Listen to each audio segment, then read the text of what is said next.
أشهد أن لا إله إلا الله وحده لا شريك له وأشهد أن محمدا عبده ورسوله أما بعد فأعوذ بالله من الشيطان الرجيم بسم الله الرحمن الرحيم الحمد لله رب العالمين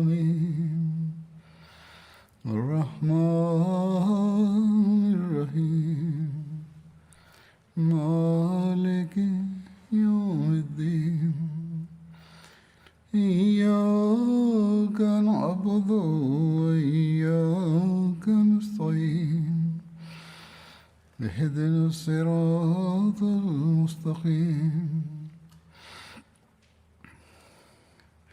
صراط الذين أنعمت عليهم غير المغضوب عليهم ولا الضالين.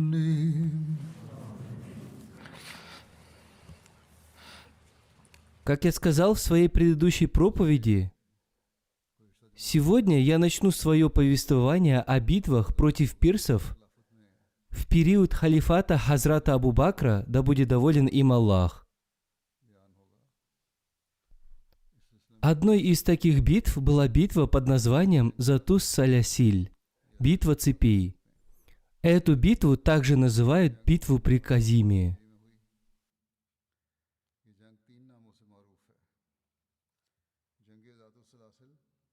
Эта битва состоялась в месяц Мухаррам в 12 году по хиджре.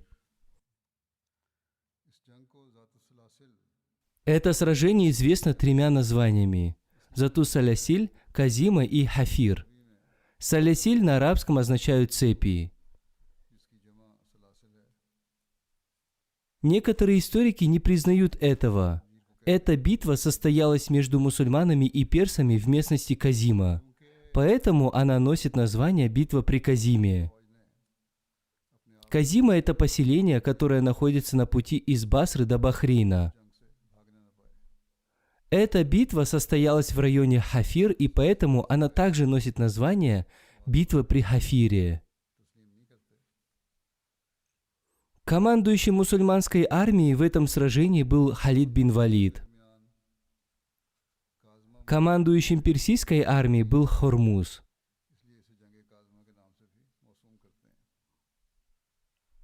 Мусульманская армия насчитывала в своих рядах 18 тысяч воинов. Как я уже говорил в своих предыдущих проповедях, Хормуз был персидским правителем в этом районе. Он был очень влиятельным и благородным человеком по сравнению со многими другими персидскими правителями.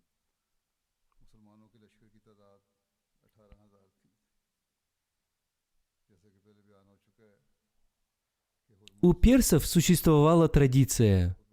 Чем влиятельнее, богаче и благороднее по происхождению был человек, тем более роскошный и богатый головной убор он носил. То есть головной убор свидетельствовал о положении в обществе.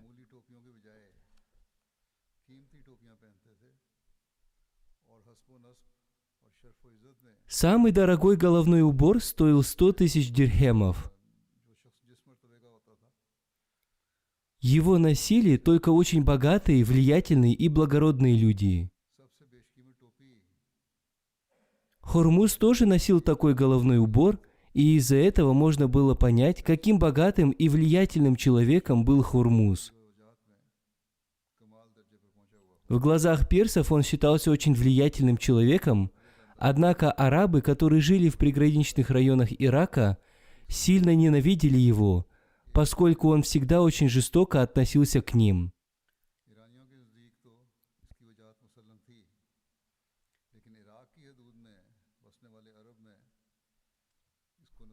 Арабы-не-мусульмане ненавидели его до такой степени, что самого плохого человека называли Хормузом. Они говорили, что тот или иной человек даже хуже Хормуза.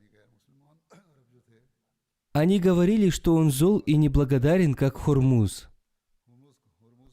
По этой причине Хормуз всегда сталкивался с противостоянием со стороны арабов.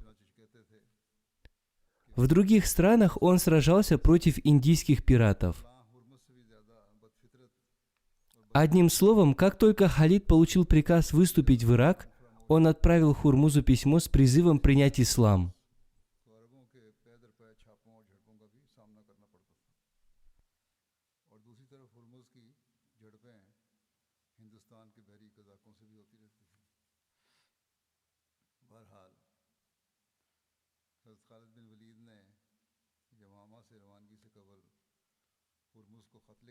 Это письмо гласило: «Примите ислам и будьте в безопасности.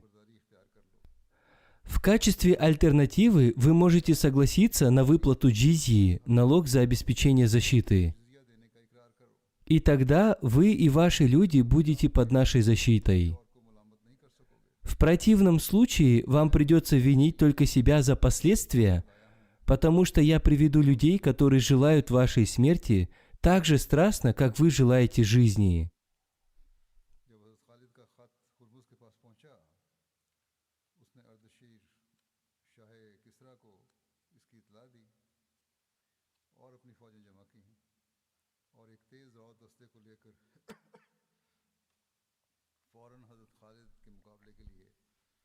Получив это письмо, Хурмуз сообщил о нем правителю Персии Хосрову. Затем, собрав свои войска, он срочно отправился к Халиду бин Валиду в местность Казима. Он на лошадях быстро добрался до этого места, но не увидел там Халида. Прибыв на место, он получил весть о том, что мусульманское войско собирается в местности Хафир, и он отправился туда. Хафир – это первая остановка на пути из Басры в Мекку. Прибыв туда, Хурмуз выстроил свои войска в ряд.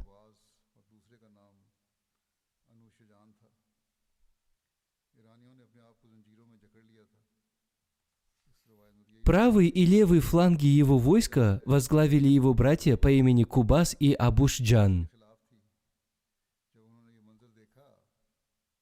Персы сковали себя цепями, и повествуется, что те, кто был против этого, предупредили их, что так делать не следует. Им сказали, что они сковывают сами себя для противника. Им сказали, что это плохая примета. Они отвечали, что у других есть намерение бежать с поля боя.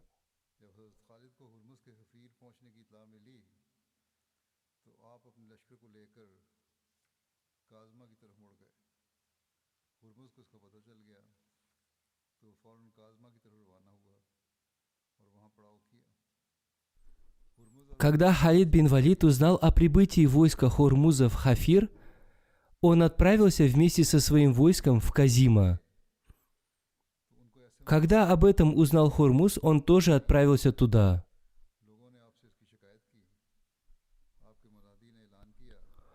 Хурмуз разбил лагерь рядом с единственным источником воды. Когда Халид прибыл туда, он разбил лагерь в лучшем из возможных мест, но без источника воды, он явно оказался в невыгодном положении. У него остался только один выбор. Он должен был завоевать источник воды, и поэтому он сказал своим солдатам: «Сложите свои тяжелые припасы, а затем сражайтесь с ними за источник воды, ибо воистину самая терпеливая и самая благородная из двух армий получит контроль над ним».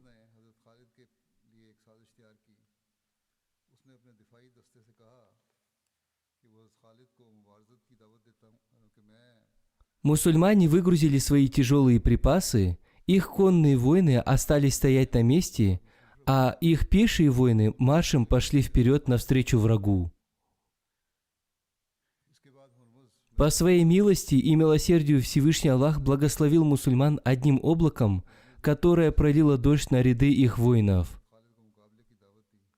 Все они пили эту дождевую воду и таким образом набрали сил, так необходимых им для противостояния врагу.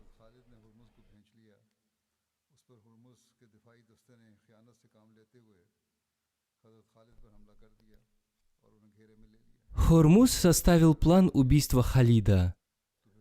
Для этого он договорился со своими приближенными, что вызовет Халида на поединок и начнет биться с ним, а они в это время вероломно нападут на него. Хормуз встал между двумя рядами и вызвал Халида на поединок. Халид принял вызов, и между ними начался поединок. Они обменялись ударами, а потом Хормуз бросился к нему и обхватил Халида руками, а его приближенные в это время напали на него, но им не удалось помешать Халиду убить Хормуза. Увидев это, отважный воин Аль-Кака с группой всадников напал на персов, которые сражались с Халидом, и вместе они одержали над ними победу. Потом Аль-Кака повел мусульман в бой, и они разгромили персов.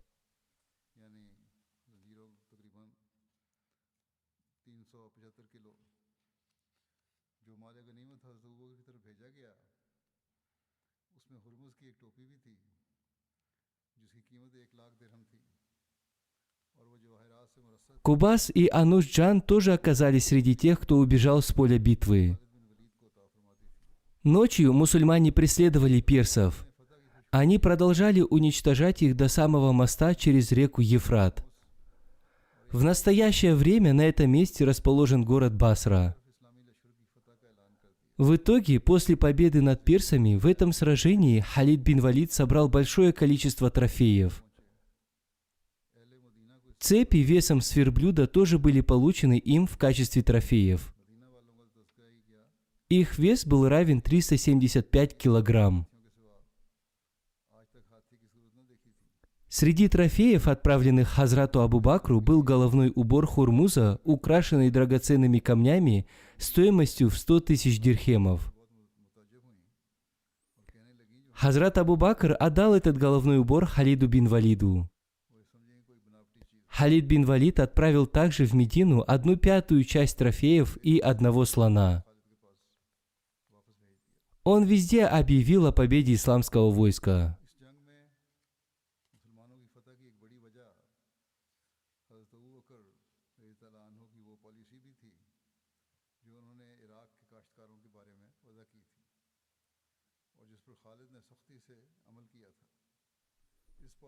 Зар бин Калиб доставил эти трофеи и слона в Медину.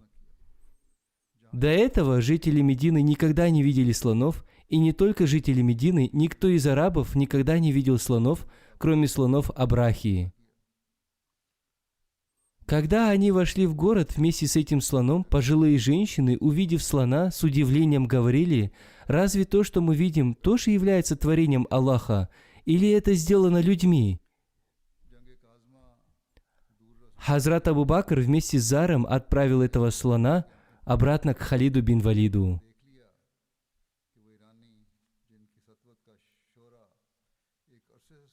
В этой битве большую роль сыграл план Хазрата Абу Бакра, составленный им ради иракских крестьян.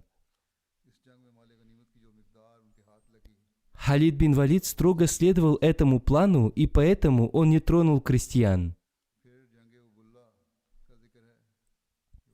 Они оставались там же, где и жили.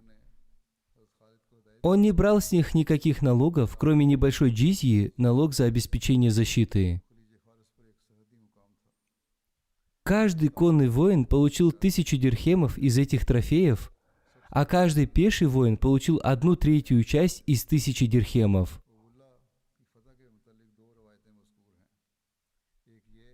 Победа в битве при Казиме принесла долговременные плоды. Она раскрыла глаза мусульманам, и они сами убедились в том, что, несмотря на свое былое величие, персы так и не смогли устоять перед мусульманами. В свою очередь, и мусульмане не ожидали получения такого количества трофеев.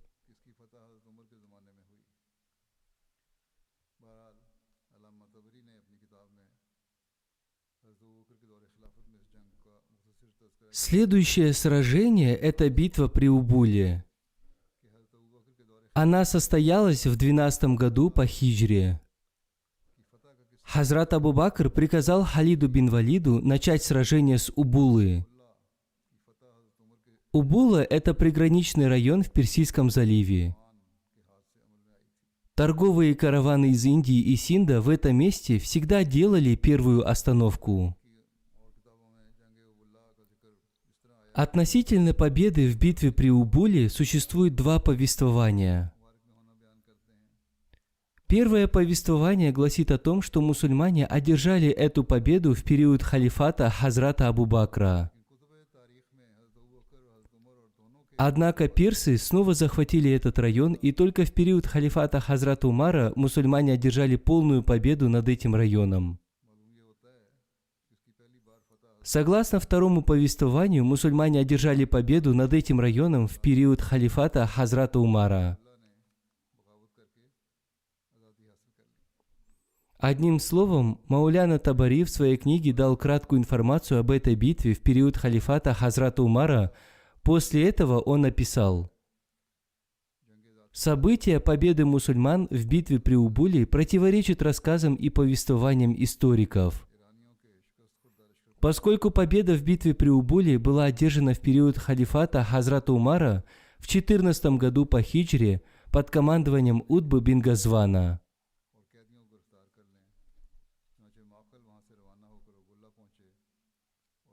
В книгах по истории это событие описывается следующим образом. Некоторые историки впервые написали об этом еще в период Хазрата Абу Бакра, другие не согласны с таким мнением. Они утверждают, что это событие произошло в период халифата Умара, а не в период халифата Хазрата Абу Бакра.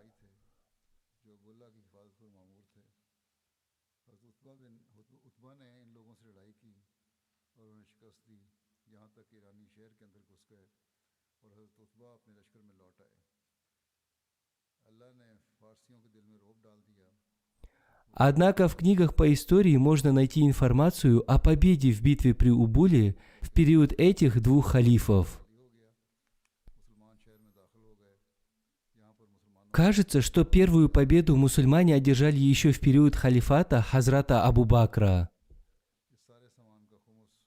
Однако впоследствии персы при помощи своего морского флота снова захватили Убулу. Затем, во времена халифата Хазрата Умара, мусульмане снова одержали победу над персами.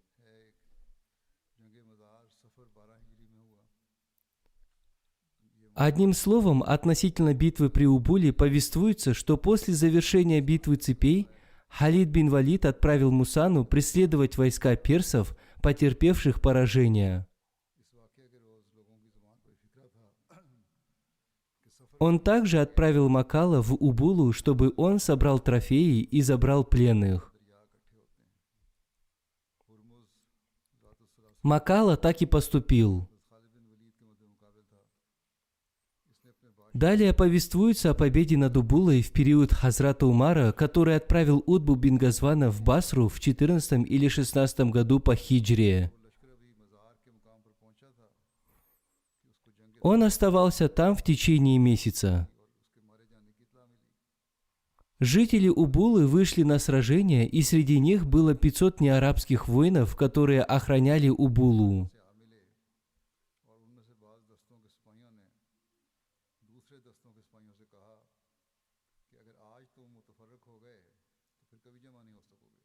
Состоялось сражение. Персы потерпели поражение и укрылись в городе. Утба вернулся туда вместе со своим войском, и Всевышний Аллах внушил в сердца персов страх перед мусульманами. Они сели в лодки и со своим небольшим скарбом пересекли реку. Таким образом, целый город был освобожден от них. Мусульмане вошли в город. Они обрели множество трофеев и пленных. 5-я часть из этих трофеев была отделена, а все остальное было разделено между воинами, мусульман было 300 человек. Следующая битва – сражение при Мазаре. Она состоялась в месяце Сафар в 12 году по хиджре. Мазар – это поселение в Мисане. Расстояние между Мазаром и Басрой составляло 4 дня пути. До этого события каждый человек говорил о наступлении месяца Сафар, в котором будет уничтожен каждый тиран там, где соединяются реки. Хормуз, который сражался с Халидом бин Валидом в битве цепей, написал своему правителю письмо с просьбой о помощи. Хосров отправил к нему на помощь войско под командованием Карина. Когда это войско дошло до Мазара, они получили весть о поражении и уничтожении Хормуза в битве цепей. Там же к ним присоединились войска Хормуза.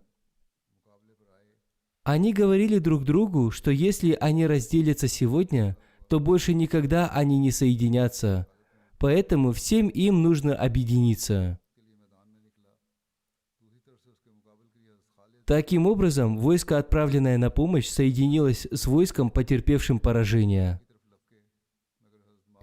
Они подумали, что теперь Карин будет их командующим, и, возможно, Бог одарит их победой. Возможно, Он защитит их от их врага, чтобы они снова обрели то, что они потеряли. Таким образом, они остановились в Мазаре.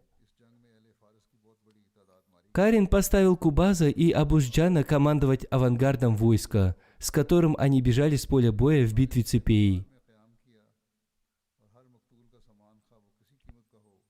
Мусана и Маана сообщили об этом Халиду бин Валиду, который, узнав об этом, сразу разделил трофеи, полученные в битве цепей.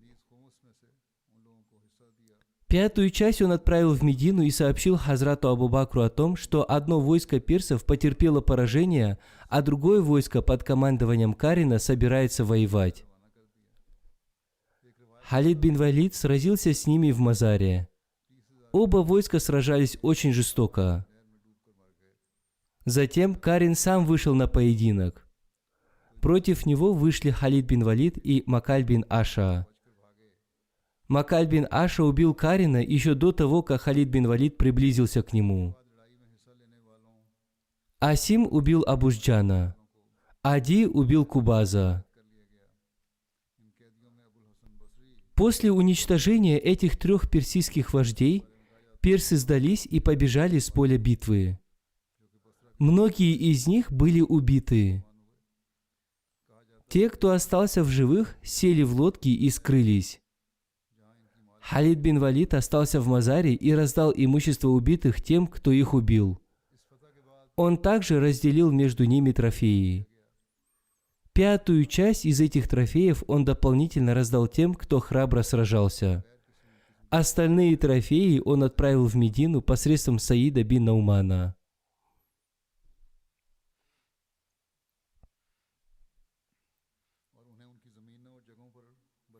Согласно одному из повествований, в этой битве погибло 30 тысяч персов. Кроме них были и те, кто обрел свою смерть в канале. Повествуется, что если бы там не было воды, никто из врагов не выжил бы. Те, кто бежал, оставили все свое имущество. После битвы в плен вместе со своими семьями были взяты все, кто сражался против мусульман. Среди этих пленных был Абуль Хасан Басри. Он был отцом известного проповедника ислама имама Хасана Басри. В Медине Абуль Хасан Басри был освобожден. После этой победы мусульмане очень хорошо отнеслись к простым людям. Все крестьяне и другие люди согласились платить джизью без какого-либо принуждения, и им была оставлена их земля.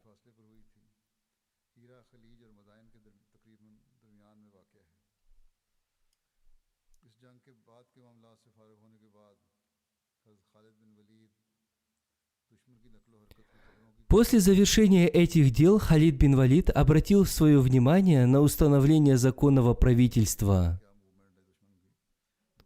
он назначил многих сборщиков джизьи.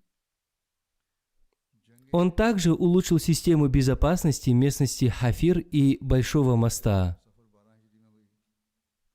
Он также создал разведывательные отряды и назначил командиров этих отрядов, чтобы узнавать секреты врагов и быть готовым сражаться с ними. Это также доказывает военный опыт Халида бин Валида, который с самого начала одерживал победы над сильными войсками Хосрова. Они сдавались, и их боевой дух был сломлен. Битва при Мазаре состоялась недалеко от Хиры, которая находится между заливом и Мадаином. После завершения этих дел Халид бин Валид стал следить за перемещением противника, чтобы они снова не собрались вместе против ислама. Битва при Валаче состоялась в месяце Сафар в 12 году по хиджре.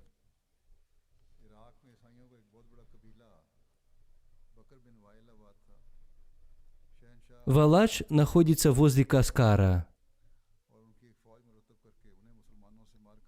В битве при Мазаре персы потерпели унизительное поражение.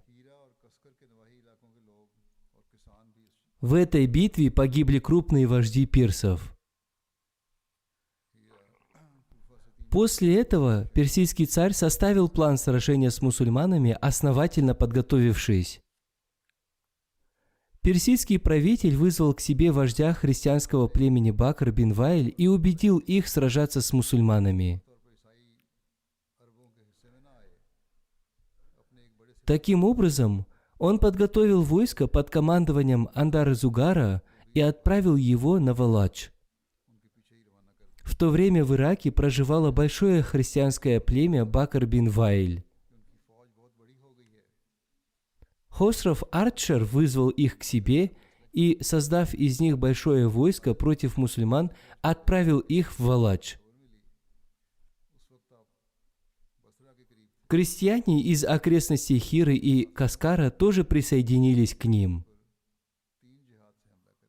Хира находится в 3 милях к югу от Куфы.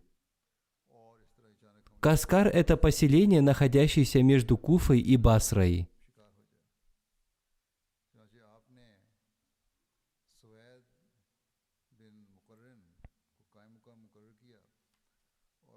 Одним словом, он отправил следом за ними еще одно большое войско под командованием Бахмана Джазави, чтобы христиане не думали, что они сами без их помощи победили мусульман. Узнав о том, что его войско больше войска Халида бин Валида, персидский командующий решил первым напасть на войско Халида бин Валида. В это время Халид бин Валид находился в Басре, и когда он узнал, что персидская армия находится в Валадже, он решил напасть на него с 3 сторон, чтобы разделить их и создать среди них панику. Халид бин Валид назначил Сувейба Маккарима своим наместником и приказал ему оставаться в Хафире. Сам он отправился к тем людям, которых он оставил возле реки Даджла. Он также приказал им быть внимательными и не поддаваться на обман противника. Таким образом, Халид бин Валид отправился вместе со своим войском в сторону Валаджа, где и произошло жестокое сражение между персами и мусульманами. Он отправил вперед 2 больших отряда, чтобы они напали на персов с тыла и с флангов. Персы потерпели поражение и бежали с поля боя. Халид бин Валид напал на персов спереди, 2 отряда напали на них с тыла. Персы настолько сильно испугались, что в панике стали убивать своих людей. После того, как они потерпели поражение, их вождь тоже был уничтожен. С крестьянами он поступил так же, как и прежде, никто из них не был убит. Он взял в плен только тех, кто сражался против них. Простые люди согласились платить джизью, подчинившись исламскому правительству.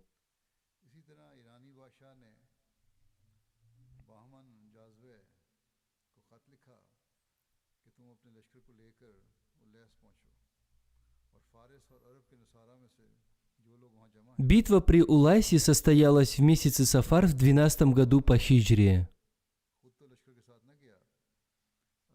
Улайс – это поселение в районе Амбар в Ираке. После унизительного поражения в битве при Валадже христиане из племени Бакр бин Вайль и персы пришли в ярость. Они отправили друг другу весть и собрались в местности Улайс. Во главе их войска был Абдуль-Асвад Иджли. Хосров написал письмо Бахману Джазави с повелением прибыть в Улайс и присоединиться к персам и арабским христианам. Бахман Джазави отправил вместо себя храбреца Джабана. Он повелел ему не сражаться с мусульманами, пока они не нападут первыми. Сам Бахман Джазави отправился за советом к Хосрову, но когда он прибыл к нему, он узнал, что правитель Персии заболел. Он стал ухаживать за ним и так и не отправил храбрецу Джабану никакого повеления. Джабан вместе со своим войском отправился в Улайс и прибыл туда в месяце Сафар. Разные племена, жители окрестностей Хиры и арабские христиане присоединились к Джабану.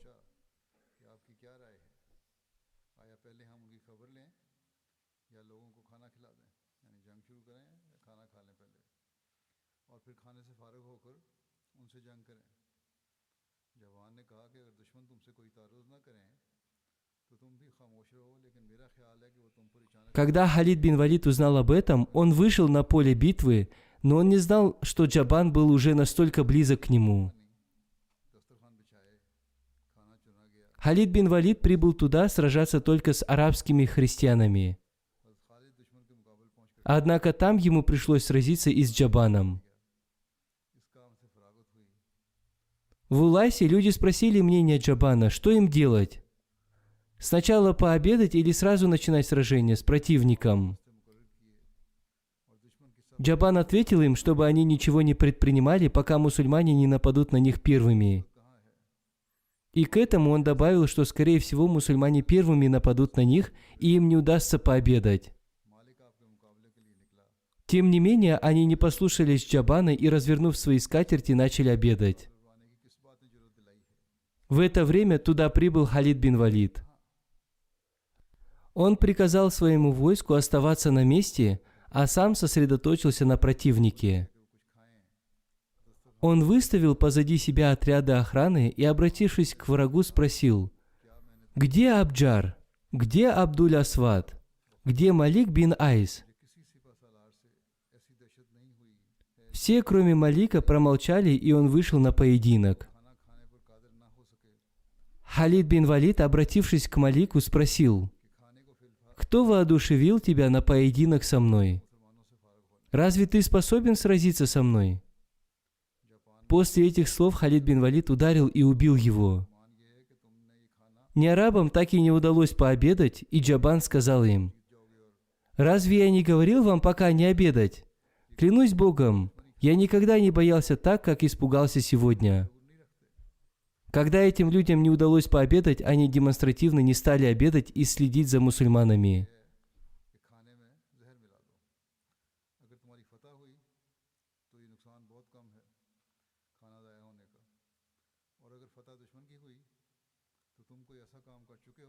Джабан сказал им: «Клянусь Богом, наверное, вы оставили эту еду для врага. Не думайте, что вы победите их и потом сможете пообедать. Напротив, мне кажется, что эта еда достанется мусульманам. Теперь послушайте меня и добавьте в эту еду йод. Если вы победите, то для вас эта еда будет небольшим убытком. Но если победит ваш противник и потом съест вашу пищу, то это нанесет ему серьезный урон». Однако они отказались от этого, поскольку были твердо убеждены в том, что они одержат победу в этом сражении и затем спокойно пообедают. Халид бин Валид выстроил свои войска в ряды, и началось жесткое сражение. Пирсы сначала сражались активно, поскольку Джабан пообещал им, что скоро к ним на помощь прибудет Бахман Джазави с большим войском. Однако истина состояла в том, что Бахман был занят тем, что ухаживал за больным Хосровом, поэтому он не смог вовремя подготовить войско и фактически потерял связь с Джабаном. Мусульмане храбро сражались против них.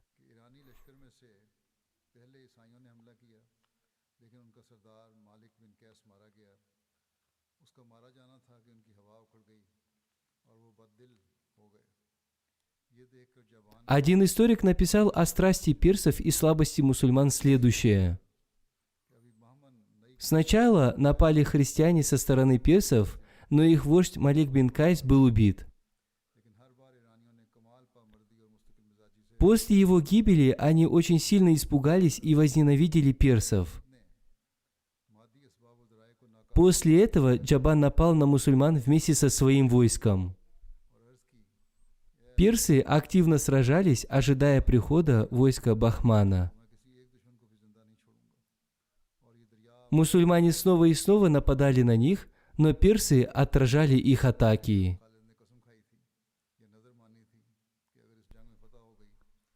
Увидев нехватку вооружения у своего войска, Халид бин Валид поднял руки и стал молиться следующими словами.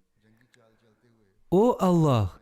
Если Ты дашь нам возможность победить врага, я не оставлю в живых ни одного врага. Эта река станет красной от их крови».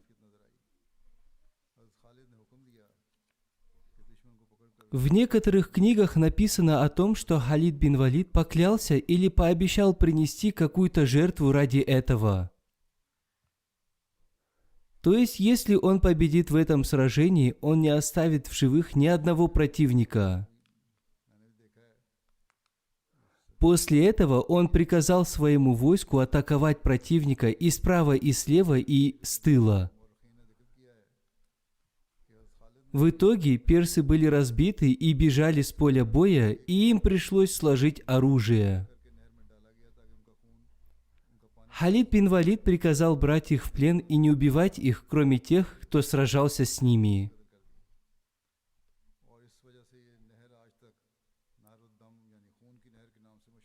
В Рабве об этом событии проводилось исследование. Я тоже изучал этот вопрос, и мне кажется, что это было правильное исследование. Разъясняя это событие, Табари и другие историки написали, что Халид бин Валид молился и обещал уничтожить всех пленных, и он сделал это. Он убил всех пленных и бросил их тела в канал. Вся вода в этом канале стала красной от крови. То есть он не только убил тех, кто сражался против них, но убил также и пленных, поэтому этот канал был назван Нахруддам, канал крови. Но, по-моему, это неправильно. Вероятно, историки добавили это от себя. Вполне возможно, что они добавили в историю эти сказки, поскольку всегда существовали такие историки, которые в душе ненавидели ислам. Они хотели лживо показать людям, как мусульмане поступали с людьми и как они убивали невинных пленных.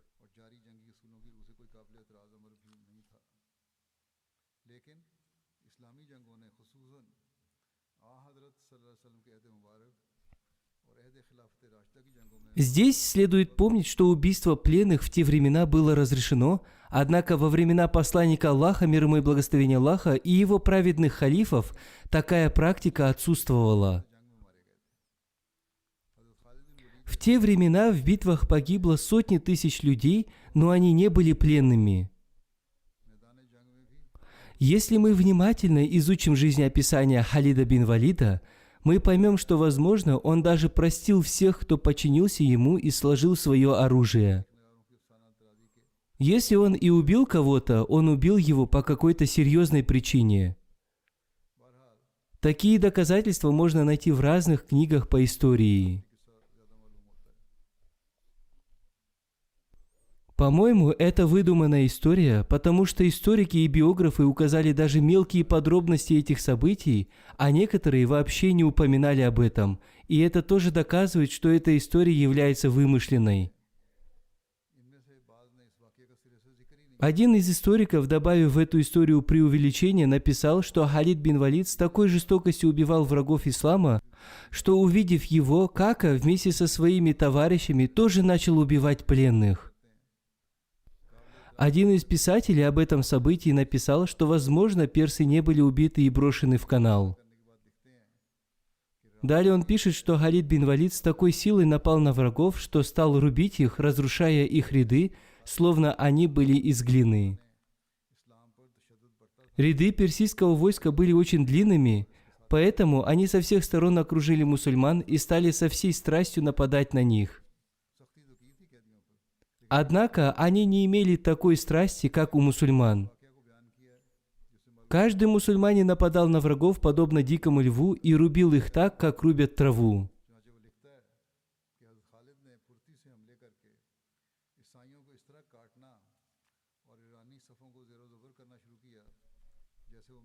Хотя персы тоже убивали и ранили мусульман, среди мусульман не было больших потерь.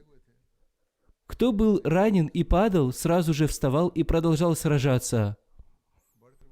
Персов было убито так много, что все поле битвы было заполнено их мертвыми телами.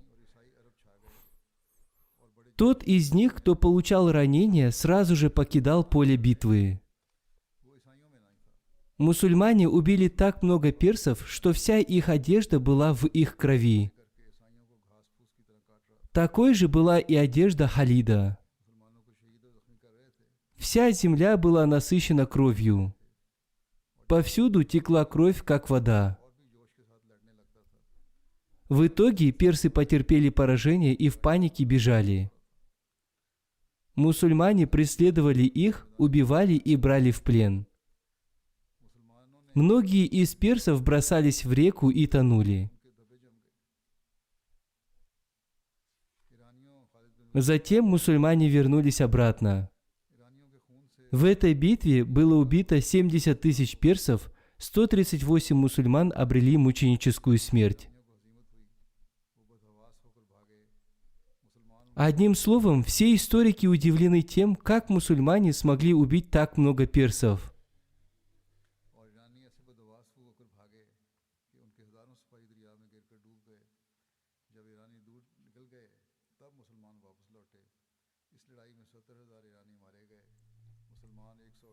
Еще один историк написал, что если признать событие, что вода в реке стала красной от крови, истинным, то, возможно, это была кровь раненых воинов, которые утонули.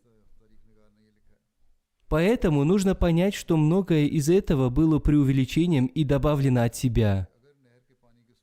Благодаря этим событиям, описанным с преувеличениями, многие историки получают возможность выдвигать обвинения относительно исламских войн и Халида бин Валида, и из-за этого они обвиняют мусульман в жестокости. Одним словом, Аллах знает лучше. По-моему, это надуманное обвинение. После этого Халид бин Валид пришел к оставленной противниками трапезе и сказал: «Я дарю вам эту пищу, поскольку посланник Аллаха, мир ему и благословение Аллаха, всегда делил между своими воинами пищу, оставленную врагами». Одним словом, мусульмане поужинали там. В битве при Улайсе, как я уже сказал, было убито 70 тысяч противников.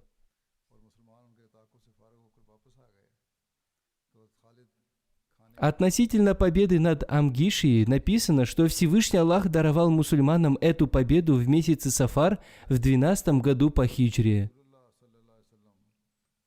Амгишия – это поселение в Ираке. После освобождения Улайса Халид бин Валид приехал в Амгишию. Однако люди уехали оттуда еще до его прибытия. Они были разбросаны в местности Сават. Сават – это местность в Ираке, которая была завоевана мусульманами в период халифата Хазрата Умара. Из-за своих зеленых полей эта местность получила название Сават.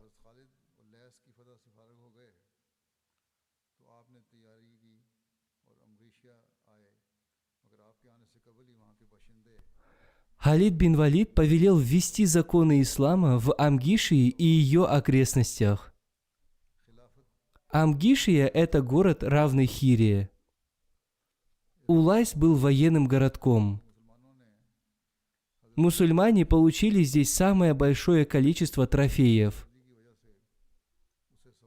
Нигде больше они не получали столько трофеев, даже в битве цепей.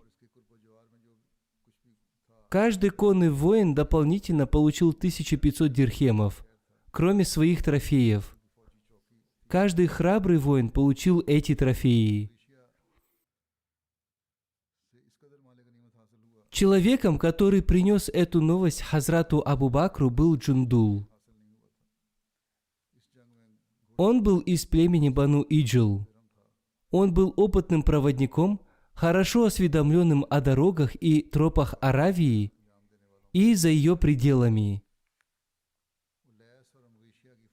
По прибытии в Медину Джандал сообщил Хазрату Абу Бакру о завоевании Улайса, а также о ряде других вопросов, таких как количество трофеев, количество пленных и о людях, благодаря чьей храбрости и особенно о Халиде была одержана эта победа. Хазрату Абу Бакру нравился стиль его речи, и он спросил его, как его зовут. Он ответил Джандал. После того, как Джандал назвал ему свое имя, Хазрат Абу Бакр отдал ему в жены молодую женщину из числа пленниц, которая вскоре родила ему ребенка.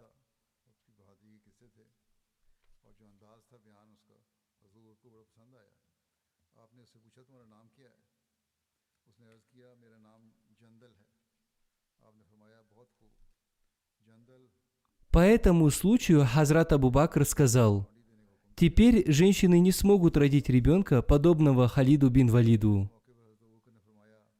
Иншаллах, в следующий раз я продолжу свое повествование об этом.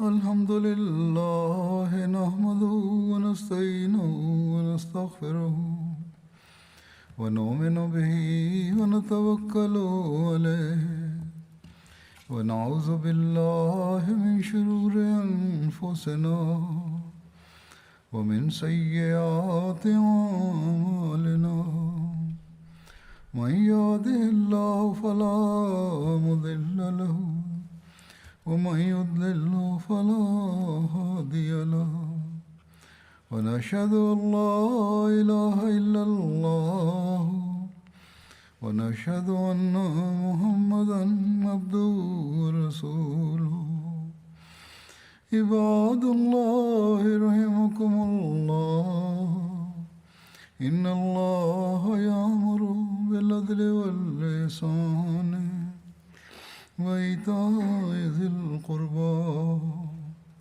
وينهى عن الفحشاء والمنكر والبغي يعظكم لعلكم تذكرون اذكروا الله يذكركم وادعوه يستجب لكم ولذكر الله أكبر